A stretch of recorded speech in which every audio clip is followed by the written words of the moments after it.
सौभाग्य कोहिनूर श्रीमान संजय जैन, श्रीमती ममता जैन परिवार, ग्रेटर कैलाश, दिल्ली। सौभाग्य भक्त श्रीमान विजेंद्र जैन, श्रीमती निर्मल जैन परिवार, गुरुग्राम। सौभाग्य भक्त श्री मनीष गोधा, श्रीमती सपना गोधा, गोधा एस्टेट परिवार, इंदौर। सौभाग्य भक्त श्रीमती कुंती देवी जैन, श्री राजीव जैन, श्रीमती मीनाक्षी जैन, कावेरी जैन, उदय जैन, सिविल लाइंस परिवार, दिल्ली। सौभाग्य भक्त Shri Amit Jain, CA, Shrimati Anshul Jain, Anshika Jain, Anuttar Jain, green park परिवार, दिल्ली।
देवादिदेव 1008 शनि ग्रह के अधिष्ठाता, ये जिनकी आराधना करने से कहा जाता है कि शनि ग्रह की बाधा समाप्त हो जाया करती है। और जब सोम, मंगल, बुध, गुरु, शुक्र, शनि, राहु, रवि, केतु, इन 9 ग्रह की चर्चा की जाती है तो कहा जाता है कि जीवन में 8 ग्रह एक तरफ हों लेकिन एक गुरु ग्रह मजबूत हो तो सारे के सारे 8 ग्रह अपने आप समाप्त हो जाते हैं। और मैं हमेशा एक बात कहता हूँ कि जिसके सिर पर गुरु का हाथ दुनिया देती है उसका साथ। कि आपके पास में साथ में कितने लोग हैं ये महत्वपूर्ण नहीं है, लेकिन साथ में गुरु हैं कि नहीं ये सबसे बड़ा महत्वपूर्ण सवाल हुआ करता है। तो शनि के लिए पूरी दुनिया परेशान है, लेकिन जो व्यक्ति गुरु सानिध्य में है वह शनि से भी परेशान नहीं है, क्योंकि जहाँ पर गुरु हैं कहते हैं सारे दुनिया के मंत्र एक तराजू पर और नमोकार मंत्र एक तराजू पर, तो नमोकार मंत्र वाला पलड़ा हमेशा भारी होगा। उसी प्रकार से सारे ग्रह, सारी आपदाएं, सारी परेशानी एक तरफ और गुरु का आशीर्वाद, गुरु की वाणी एक तरफ। तो मुनीश्वरनाथ भगवान सभी जानते हैं, वर्तमान में मुनीश्वरनाथ भगवान की आराधना विशेष रूप से लोग करते हैं, करवाते हैं। और मुनीश्वर तीर्थ के नाम से कई सारी जगह तीर्थों के निर्माण कार्य भी चल रहे हैं या हो चुके हैं। मुनीश्वरनाथ भगवान जो है और अन्य 23 तीर्थंकर भगवान हैं, प्रत्येक भगवान का कोई ना कोई चिन्ह हुआ करता है। लेकिन मुनीश्वरनाथ भगवान की विशेषता यह है कि जो मुनीश्वरनाथ भगवान का चिन्ह है कछुआ, उसको लोग घर में रख सकते हैं, बाकी अन्यत्र तीर्थंकरों के चिन्हों को भगवान कोई भी घर पर रख ही नहीं सकता।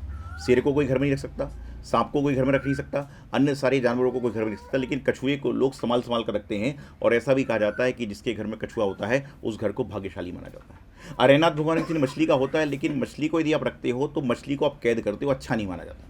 लेकिन मुनि शुकनाथ भगवान का जो चिन्ह है वो कछुए का है, और कछुआ कई तरह से उपयोगी है।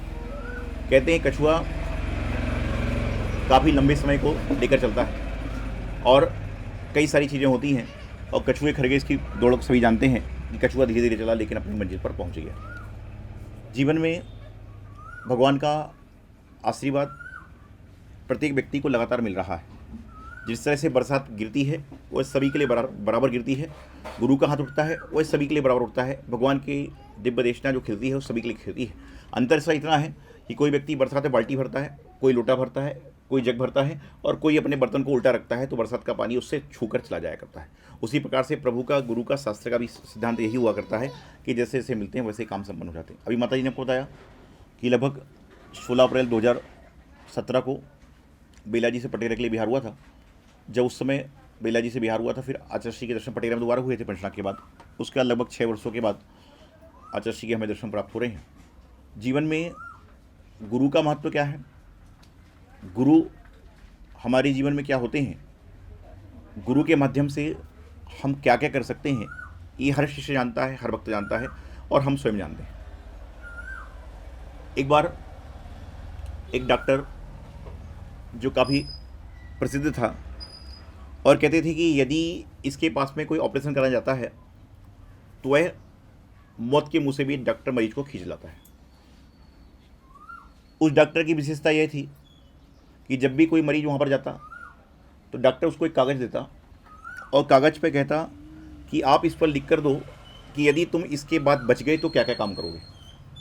अब विचार करिए कि यदि आपके साथ ऐसी स्थिति पड़ जाए कि बचने की संभावना बराबर है, और एक कागज़ दे दिया जाए कि उस कागज़ पे भर दीजिए कि आपको क्या क्या करना है बचने के बाद, तो हर मरीज़ लिखता कि मैं अपने माता पिता को तकलीफ़ नहीं दूंगा, अपने परिवारजन को तकलीफ नहीं दूंगा, समाज में यदि मेरे किसी से बैर रहे होंगे तो मैं उसे क्षमा याचना करूंगा, मैं कभी व्यापार में इस तरह का कार्य नहीं करूंगा। ऐसे तमाम बातें वह करता जो उसके करने बाकी थी।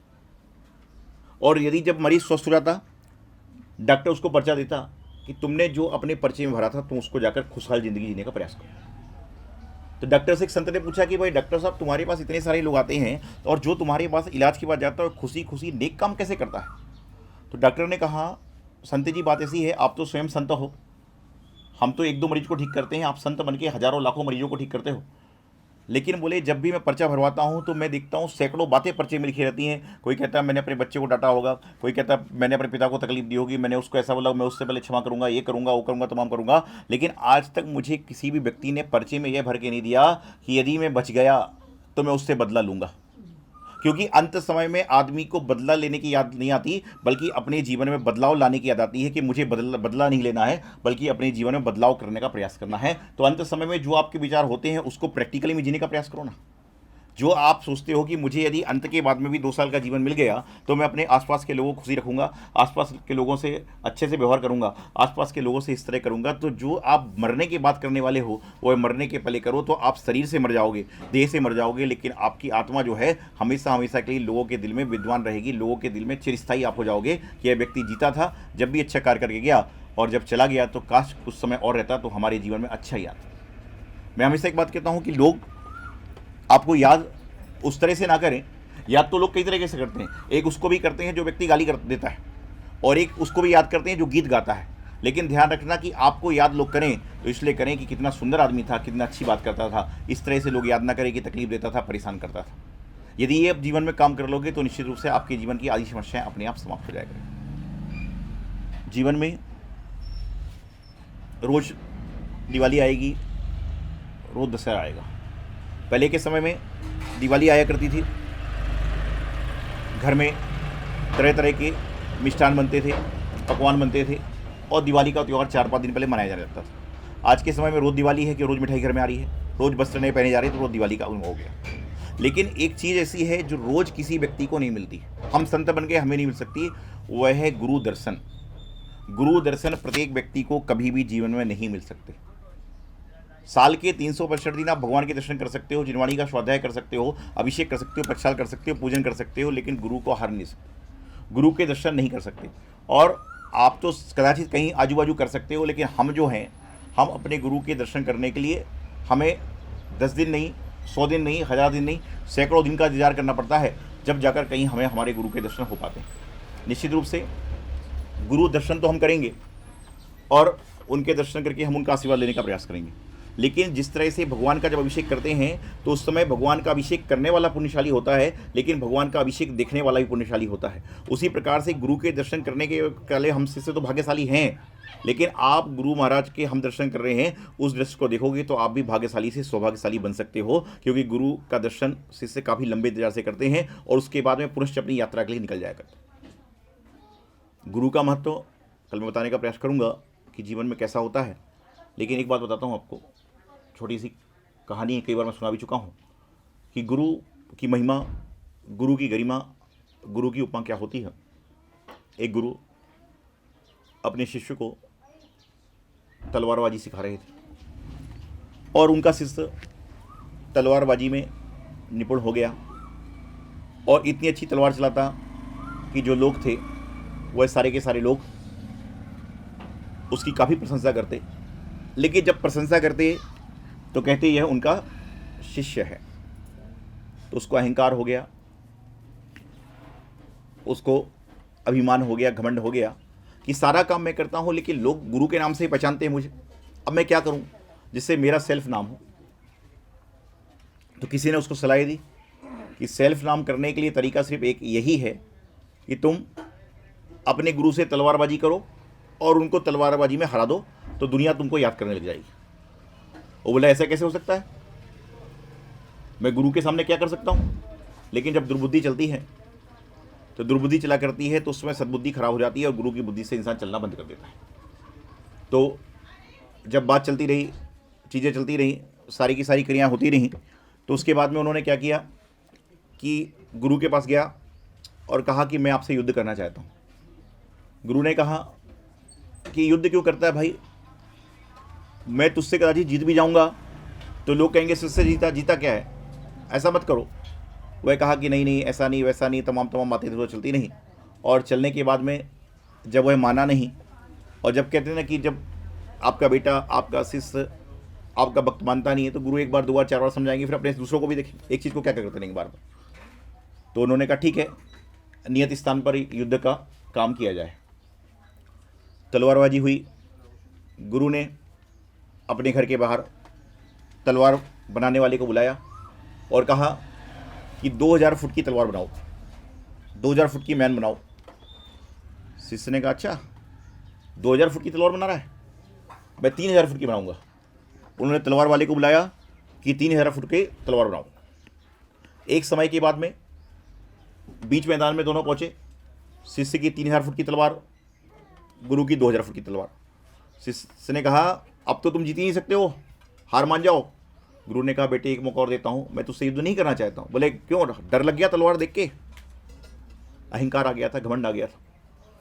तो शिष्य ने कहा मैं तो युद्ध लड़ूंगा। तो गुरु ने कहा ठीक है। उन्होंने गुरु अपने हाथ में बांध करके खड़े हो गए। शिष्य ने कहा देखो पहली हार मान ली इसने। उसके समर्थक जो थे 2-4-6 आदमी ताली बजाने लगे। इतने में उसे तलवार निकालना चालू करी, 100 फीट 200 फीट तलवार निकाल दी। गुरु ऐसे ही खड़े हैं। अब लोग बोले वैसे ही हारने वाला है। रेफरी आया कि भैया हार मान ली क्या आपने। बोले टाइम तो होने दो पूरा। जब उसने 1000 फुट की अपनी खींच के तलवार निकाली, इतने में गुरु ने अपनी तलवार निकालने के लिए प्रयास किया और उसने अपनी म्यान से तलवार निकालने का प्रयास किया तो तलवार नहीं निकली बल्कि कटार निकली। तलवार नहीं निकली और कटार निकली, और कटार उसने उसके शिष्य के गले पर लगा दी। बोले बोल तुझे छोड़ दूँ कि मार दूँ। वह शिष्य अपना तलवार ही निकाल रहा है, गुरु ने कटार निकाली, कटार निकाल के उस शिष्य के गले पर लगा दी। बोले बोल तुझे छोड़ दूँ कि मार दूँ। शिष्य ने पैर पकड़ ली, गुरु जी गुरु से बड़े दुनिया में कोई होता ही नहीं है। और उसको सिद्ध हो गया, और उस बात से सिद्ध हो गया कि बिना गुरु के जीवन सूर्य नहीं हो सकता। कितना भी तुम कुछ कर लो लेकिन गुरु की बुद्धि इंसान चल ही नहीं सकता।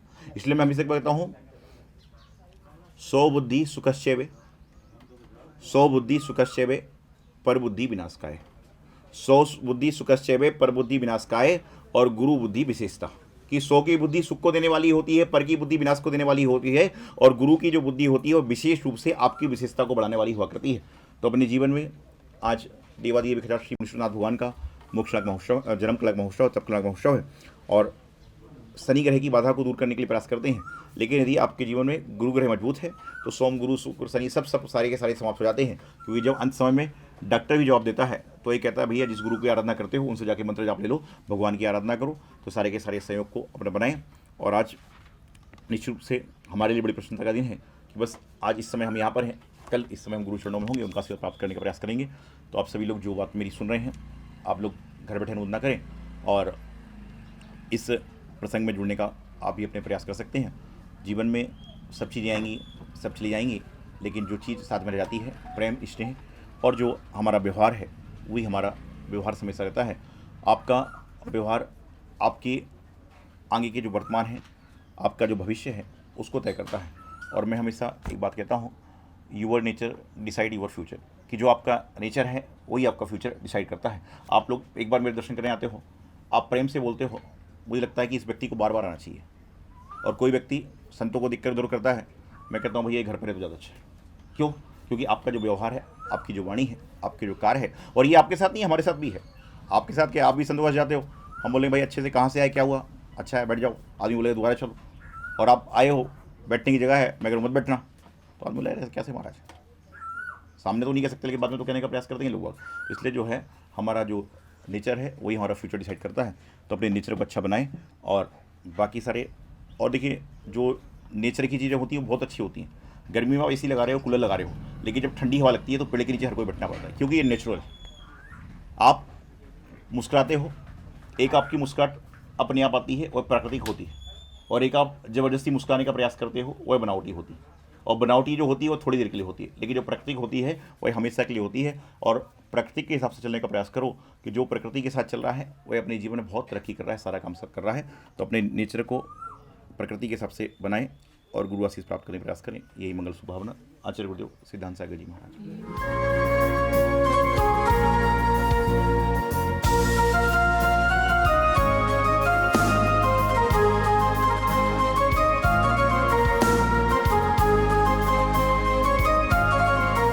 सौभाग्य कोहिनूर श्रीमान संजय जैन, श्रीमती ममता जैन परिवार, ग्रेटर कैलाश दिल्ली। सौभाग्य भक्त श्रीमान विजेंद्र जैन, श्रीमती निर्मल जैन परिवार, गुरुग्राम।